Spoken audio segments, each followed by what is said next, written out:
Hey, what's up, y'all? My name is Dennis Heil, and I am diagnosed with type 2 bipolar disorder with severe depression and high functioning autism. I've been living with bipolar disorder for over 30 years, 15 of which I spent undiagnosed. In 2009, I experienced a depressive psychotic break that led to my diagnosis of type 2 bipolar disorder. I would be diagnosed with autism a few years later. In my podcast, Bluntly Bipolar, I'm going to share with you my experiences and the hard lessons I've learned trying to find some peace and happiness in my life. I hope that by sharing my experiences, others can avoid learning these lessons the hard way. I'm not a mental health professional. All I am is a mental patient with a microphone. Listener discretion is advised.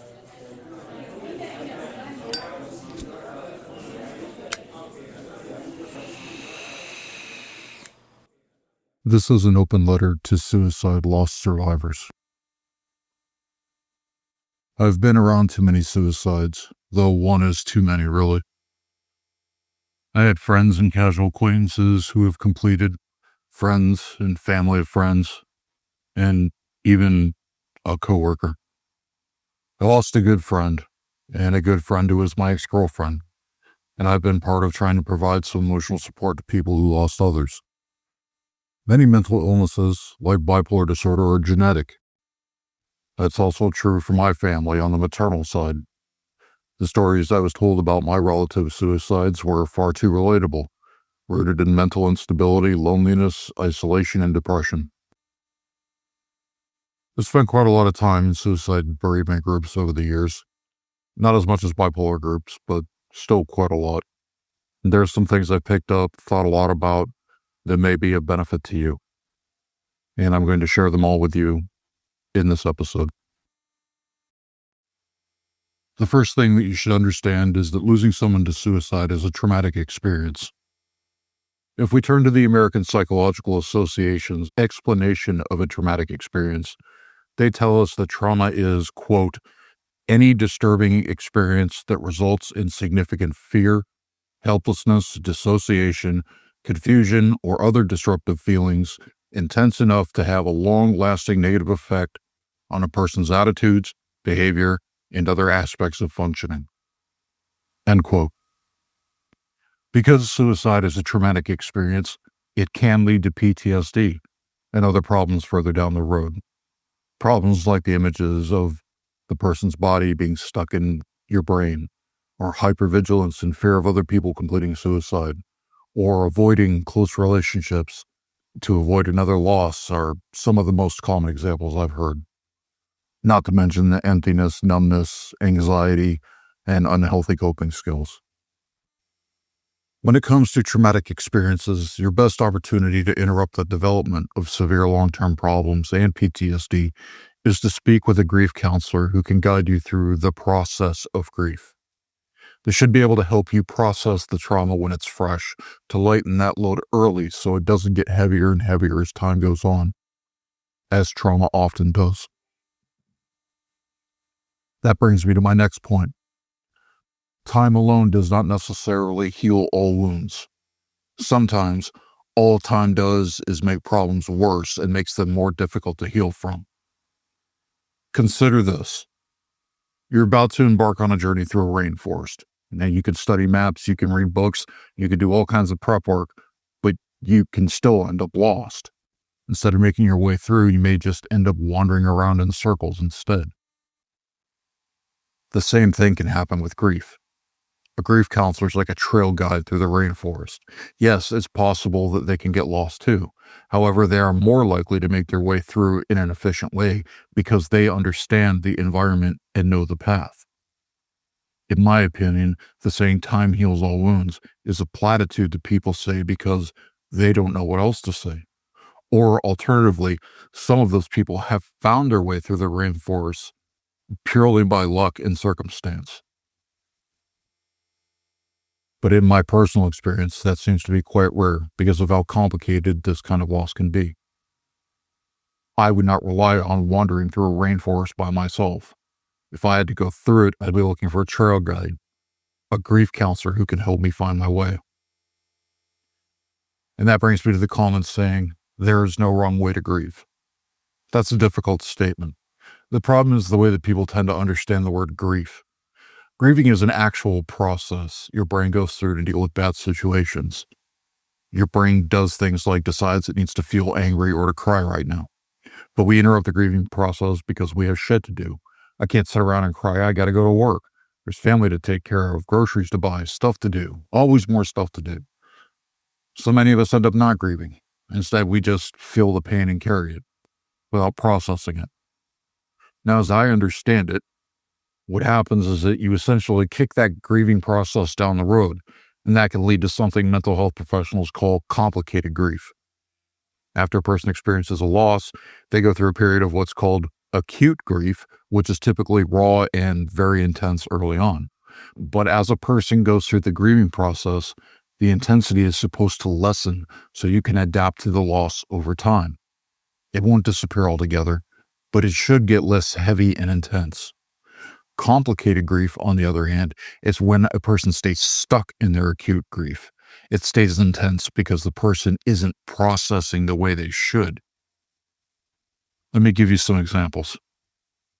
A mother loses her daughter to suicide, and she feels like she can't be alone with her thoughts. She becomes a workaholic and fills her schedule outside of work with any distraction she could find. She knows that if she stops or slows down, the thoughts and feelings will immediately come crashing back in. And she lives that way for almost 30 years, and the loss feels as fresh as when she first found Emily. A son loses his mother to suicide, and he copes by hitting the gym, workaholism, and promiscuity. Like Emily's mother, he tries to avoid the feelings because they are too overwhelming for him to deal with on his own. He convinces himself he's doing fine, but when major life events that she should be there for come up or anniversaries roll around, he gets so depressed he can't function, and he binge drinks to numb himself when it happens. In both of those examples, filled with things like workaholism, promiscuity, substance abuse, or just not thinking about it, that's not grieving. That's avoidance.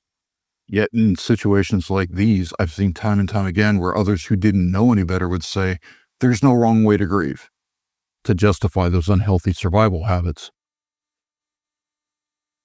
Instead of grief, it's avoidance, and avoidance almost always makes things worse for people in the long term.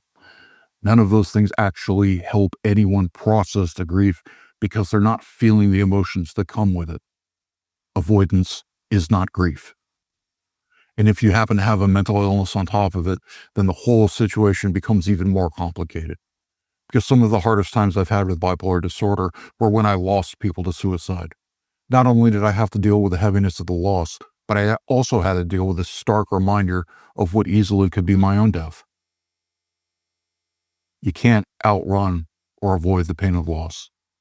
It needs to be processed through the grieving process so that you can adapt to the loss and create a new normal. Healing is not passive. It's an active, intentional act. And if you don't, it will come roaring back further down the road. You won't have healed that pain at all because you haven't processed it. Healing does not mean you will return to the state you were in before the loss. That's not a realistic or reasonable explanation. When it comes to a traumatic experience, there's typically a distinct before and after. That's normal. Instead, you adapt to the loss. Changes are likely to happen in your perspective and how you move through life. And that's normal. It's just the way it is. The goal of grieving and the healing process is to make the crushing weight smaller and lighter. Think of Atlas holding the world up on his shoulders, being crushed by it. The grieving process would help Atlas chip away at that weight until it got smaller and smaller. So eventually, maybe he could carry the weight of the world in his pocket instead of being crushed by it. People respond to traumatic situations in a variety of ways, and there's really no wrong way to feel about it. Some people feel rage. They're absolutely furious that their loved one decided to exit for whatever reasons drove them. That anger is valid because they've been harmed by another person. It doesn't matter the reason. Sometimes you react with anger when you get hurt. There's so much sadness that is usually obscured behind the anger too. Some people don't feel anything. That can be shock. It could be your brain preserving itself by not overloading itself with emotions about the loss. That usually doesn't last forever though.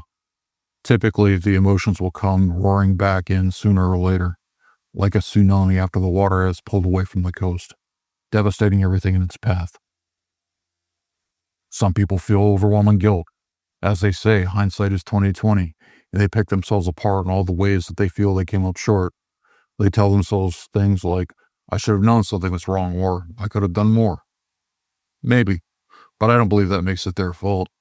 How can anyone be reasonably expected to handle the depth and difficulty of suicide perfectly all the time? That's not reasonable. Some people experience sadness. Sadness and guilt are the socially acceptable emotions when it comes to suicide. In my experience, the people who don't experience sadness or who express their sadness through anger are often shamed for it. Their feelings are invalidated, and they're told they should have sympathy for the person who completed suicide. This is far easier said than done, largely because not every suicide is sympathetic. Not every person who completes suicide is a sympathetic person. For example, I once knew a woman whose husband shot himself in front of her with the express purpose of traumatizing her, to make her live with that after years of domestic abuse. And she was rightfully enraged about that. Still, sometimes it is sympathetic, and you may still feel anger. Like if you have a sibling that completes suicide, you may be furious at them for the damage they've caused your family in the aftermath. That anger is valid, it's fair, and it's reasonable, because even though that person felt that suicide was the only path they had left, that action still left devastation and harm in its wake. And that's where you get platitudes like, suicide is just transferring the pain to other people.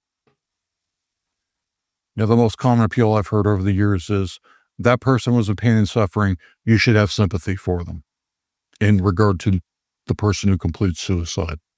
Now, I have two responses to that. The first is that you cannot tell other people how they should or should not feel about their traumatic experience. Their feelings are their own, and everyone responds differently. By shaming them, you may prevent them from accepting those feelings and seeking help to deal with them. You can inadvertently screw up their grieving process. The second point is, that person is dead, and their circumstances are different now. The people left behind have to find a way to navigate that. After a suicide, the people left behind are the ones who deserve compassion the most. We, the living, are the ones that have to sweep up the wreckage of the act. We are the ones that have to find a way to keep looking forward to tomorrow, to find some peace and joy in this limited time we have on this planet. Now, I've been told that is a cruel perspective to have, but I don't think it is. Think of it this way. Whatever you believe, their circumstances have changed. If there's no afterlife, then there's no pain and they're gone. If there is an afterlife, their soul has a whole new reality to deal with, new things to think about and experiences to have. Their worldly issues of this plane are done and over with. But those of us who are still here have to find a way to carry this pain, to heal from this pain, so that we can make the most out of our own lives. With that all being said, I want to move into some more specific situations. To the people who are only lightly connected to suicide, maybe it was a coworker or an ex that you haven't spoken to in years, or a friend of a friend. We do not get to choose how our brain responds to our traumatic experiences. The brain just responds how it does. To feel a deep pain or upset that someone completed suicide is normal. It's empathy, and there's nothing wrong with that. Whatever you feel, it's valid. Yes, other people may have been closer to them, but you could still feel emotions for such a tragedy. I don't need to be on a plane to feel terrible for the people involved in a crash. It's perfectly okay and reasonable to feel the way that you do about a tragic event. Personally, I feel sad for suicide victims and their families regularly, even if I don't know them, because what I do know is the level of pain and suffering that created that circumstance, and the suffering that will come after. To the siblings of suicide victims, you may find yourself lost in the chaos and churn that happens after a suicide. People tend to focus most on the parents. They may tell you that you need to be strong and supportive for your parents while completely overlooking your pain. It happens often, so often in fact, that there are books specifically written for the siblings of suicide victims. I have not personally read them, so I cannot make any recommendations, but I do know they exist. You may feel lonely and isolated, but like your parents can't parent because of the loss. The unfortunate reality is that sometimes we just don't have the emotional capacity to do what we're supposed to do. Many parents in that situation will be in for a long struggle of their own and may not be able to give you the love and support you need. Your pain matters too. You matter too, even if other people can't or don't give you the needed support that you deserve. Your parents are doing the best that they can, and it may not be that good because they're trying to keep their own heads above water. To the parents of suicide victims, no, you don't deserve to suffer intensely and endlessly for the rest of your life because you believe you could have done better. Life is hard enough as it is. It's even harder when you're trying to navigate something like losing a child to suicide.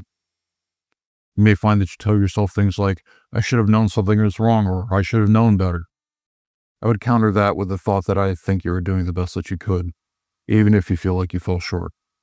You may feel like you're a bad parent or tell yourself you're a bad parent, but if you feel that way, I can tell you right now that you're not. Because simply put, in my experience, bad parents and bad people don't give a fuck about how their actions and choices affect other people.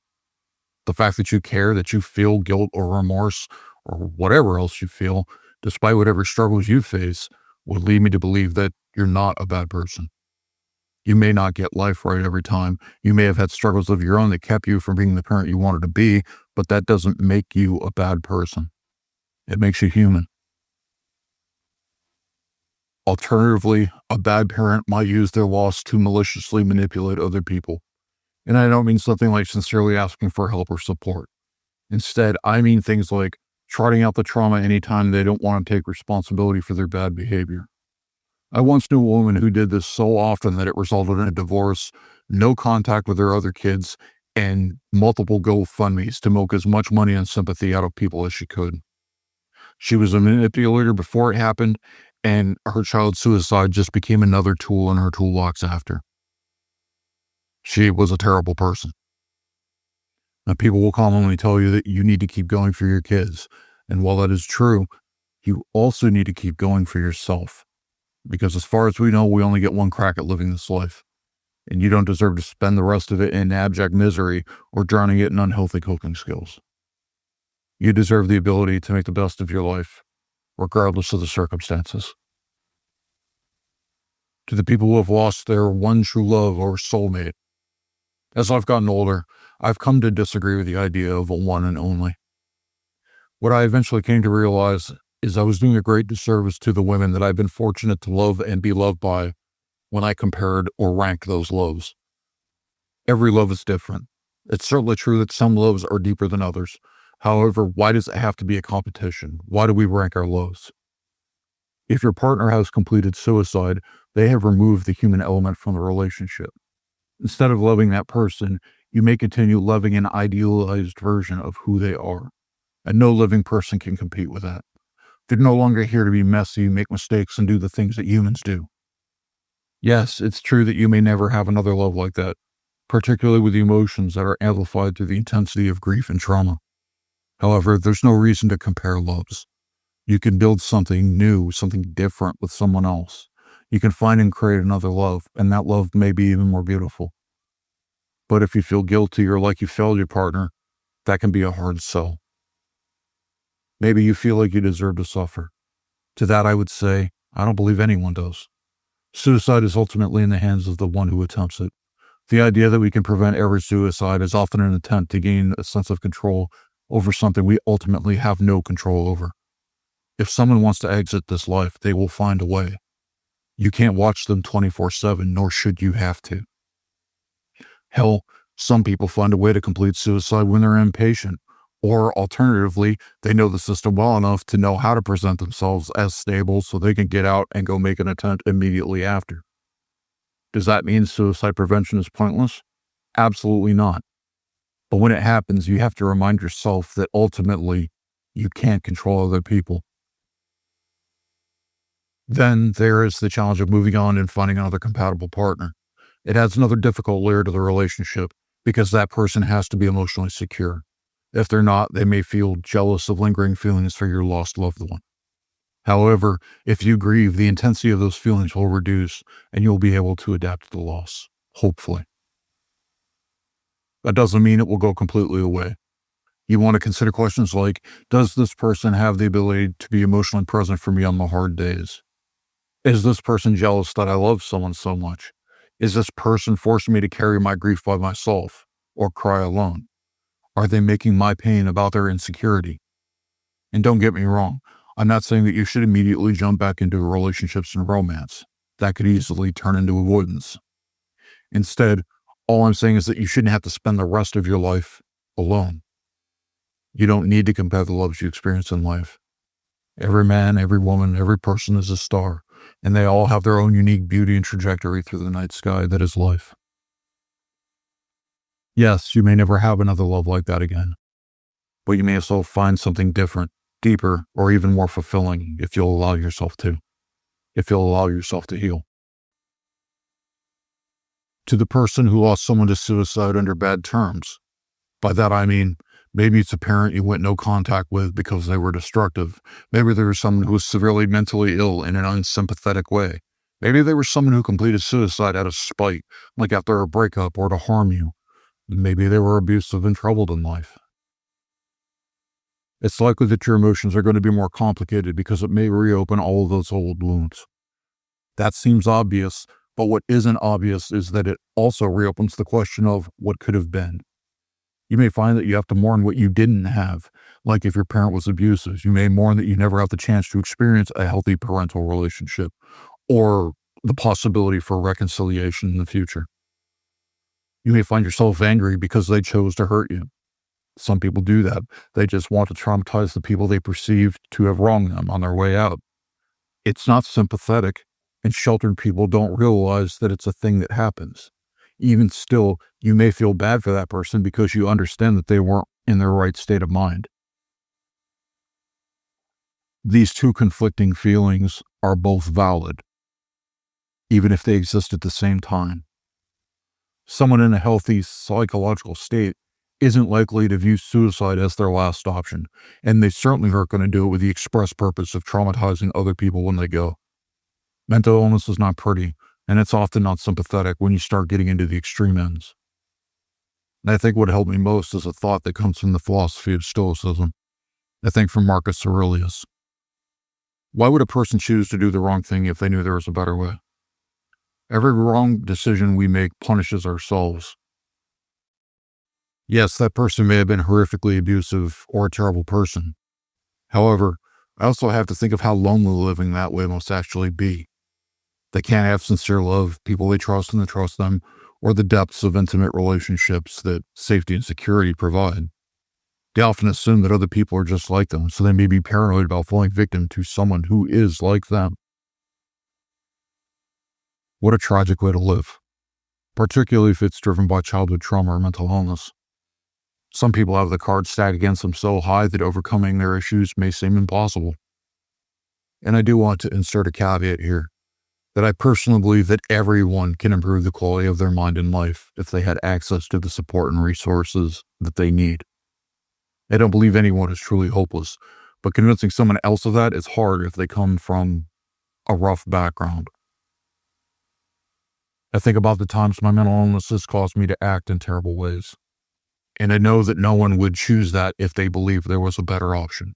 Or alternatively, they were too unstable or damaged to see what reality actually was, or even to understand that things could be different for them.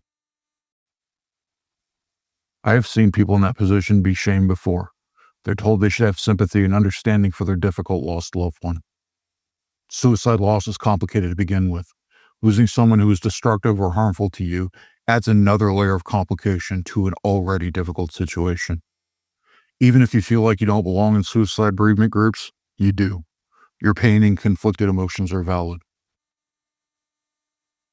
To my fellow mentally ill people out there, don't think that you're doomed or condemned by the experiences of other people. Yes, I have relatives that have decided to exit this life. Yes, I've made attempts on my own when I was younger. But that doesn't mean that has to be my fate. I can keep choosing recovery. I can keep doing the work, and I can keep moving forward as much as I can. And sometimes, I just need to rest. Your story is not the same as your friends or relatives or anyone else. Allow yourself to grieve. Allow yourself to heal. Allow yourself to love. I would highly encourage anyone who has lost someone to suicide to seek out a grief counselor and suicide bereavement support group if you have one in your area. To me, it seems like seeing a non-specialist or being in a general grief support group can be extremely hit or miss on how well they can actually help you with this kind of grief. Losing someone by suicide is a unique grief of its own. It's different than someone passing away from a car accident, old age, or terminal illness. It's intense, it's oppressive, and it can lead to complicated grief and even PTSD. It's not something to take lightly, nor is it something that you're likely to simply get over with time. Grieving and healing are both active processes. Avoidance doesn't heal. Time may or may not heal all wounds. In my case, I still feel pangs of regret and sadness when important days roll around, and that's totally normal. The difference is that the weight is light enough for me to carry now. I've learned how to carry it more gracefully with the help of self-examination and counseling. I hope that someday yours will be light enough to carry too. Thank you for spending your time with me. Don't forget to hit follow on the way up and share this with someone you think it might help.